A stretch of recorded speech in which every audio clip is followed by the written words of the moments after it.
So, I've been thinking a lot about Spider-Man recently, especially No Way Home and its villains. These 5 villains on screen right now comprise of about 83% of the iconic Sinister Six villains from Marvel. However, with the release of Ninjago Crystalized, bringing back a bunch of old enemies such as Pythor, Harumi, and the Skull Sorcerer, just to name a few, I feel like Ninjago has sort of made their own version of the Sinister Six. And with that in mind, I was thinking, why not combine the two together into one minifigure? Hi everybody, Amazing Zane here, and today we will be looking at the Ninjago Crystalized villains as the Sinister Six. Also, stay tuned till the end because the minifigure is just going to get more and more cursed as we go along. And if you do enjoy the video, please take 2 seconds to subscribe and smash the like button! Alright, the first custom minifigure in this lineup is the Skull Goblin.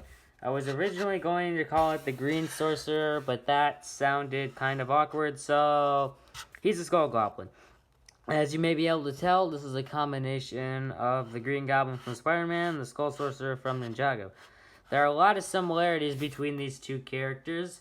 They both can fly, they both have their own unique projectile, and they both had alternate identities as someone with high power. King Vangelis being, King Shintaro, and Norman Osborn being the CEO of Oscorp. They also both wear masks, but the biggest similarity I could find for these characters is that they hurt a lot of people physically, but more so mentally. Now, I never watched the 2002 Spider-Man film up until the end. I got weirded out within the first 15 minutes, but spoiler alert, I'm pretty sure that the Green Goblin killed Peter Parker's Uncle Ben, which really shook him up. As for the Skull Sorcerer hurting people mentally, well, in episode 7 of Ninjago Season 13, in which he was the main villain, he said this. You will do this. You will be my daughter no longer. You will be nothing to me. Yeah, this is still a kid's show, right? Vanya's reaction to this is just super disappointing, though. Anyways, back to the minifigure.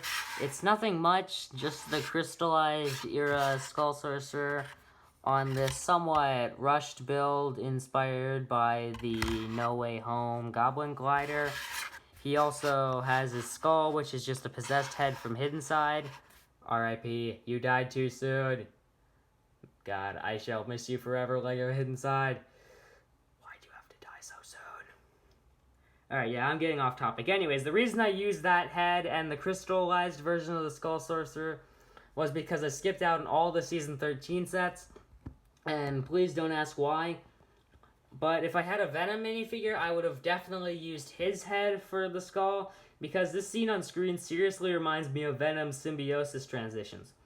Along with that, he also has a build for one of the Green Goblin's pumpkin bombs, which again is nothing special, though I will admit it is kind of funny to see the Skull Sorcerer using a glider when he has literal wings.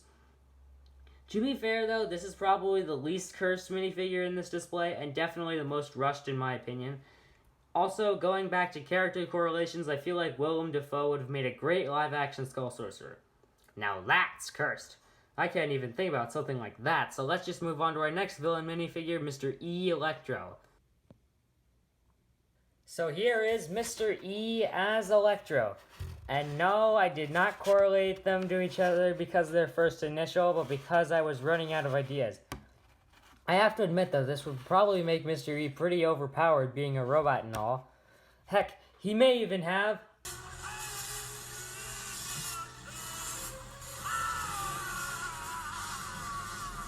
Yeah, we're going to be bringing in a ton of different memes for this video, so stay tuned until the end to see them all.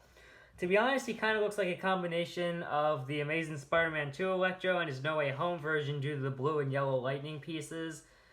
Unfortunately, I didn't have enough of the yellow to make the lightning in his hands yellow. I only had 4 yellow and 2 blue.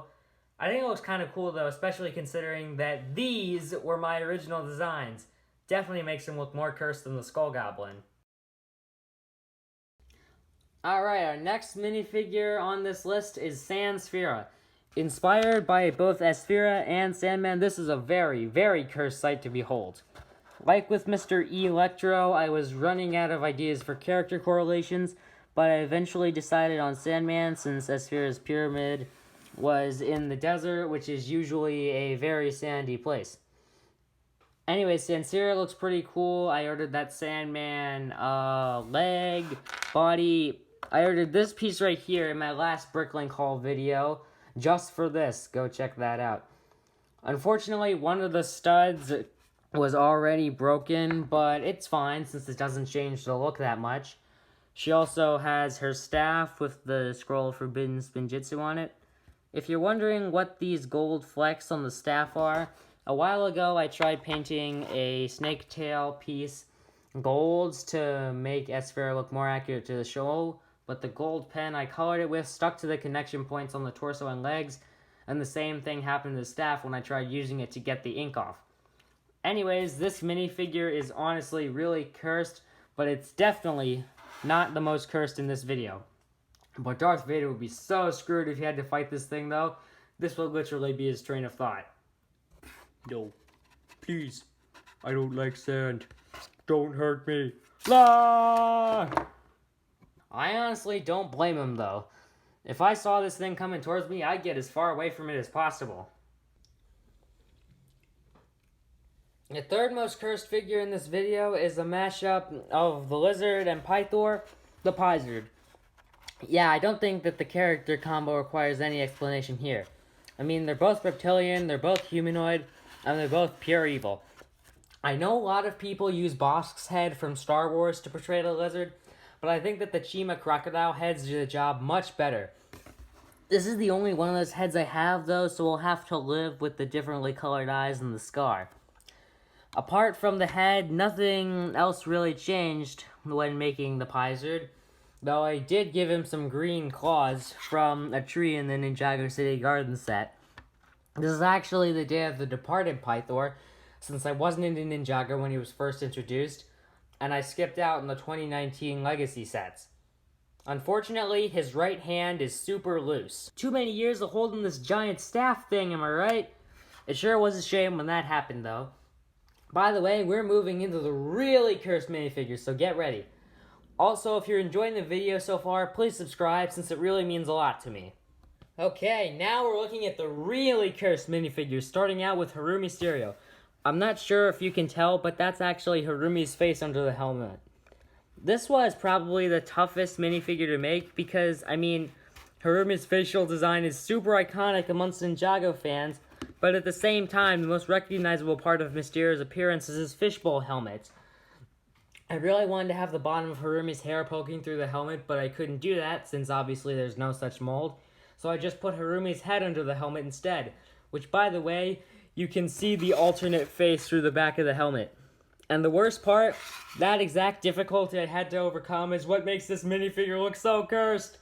Anyways, I correlated Harumi to Mysterio because in Spider-Man Far From Home, Mysterio managed to fool a lot of people, even Spider-Man himself, into thinking he was good. Harumi did the exact same thing in Sons of Garmadon, fooling all the ninja before betraying Lloyd around halfway through the season. This is probably the worst figure in this lineup, though, simply because of that complication over which head to use. But with Harumisterio out of the way, it's time for the last and most cursed figure in this lineup, which is... drumroll, please! Doc Ockhanic. This was one of the first minifigures I made for this project, and, well, it's a combination of Dr. Octopus and the Mechanic, though I think that this includes way more of the former than the latter. I was originally going to make his arms slightly longer than this, but that made it a lot harder to pose. Not that it isn't hard to pose like this. Anyways, reasons for the correlation. The main reason I combined the two together was because in Crystalized Part 1, the Mechanic was using a lot, and I mean a lot of tentacle arms similar to Doc Ock's. Also, he already has one bionic limb, so why not add 4 more? Plus, this minifigure's design, this is so cursed!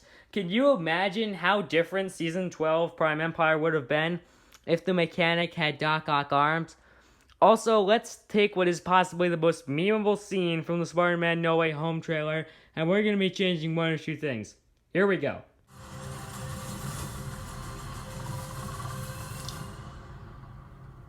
Hello, Peter.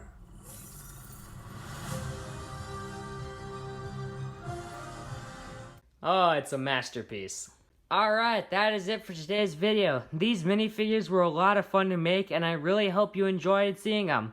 Please subscribe if you did, too. Thank you very much for watching, and I'll see you again soon. Bye!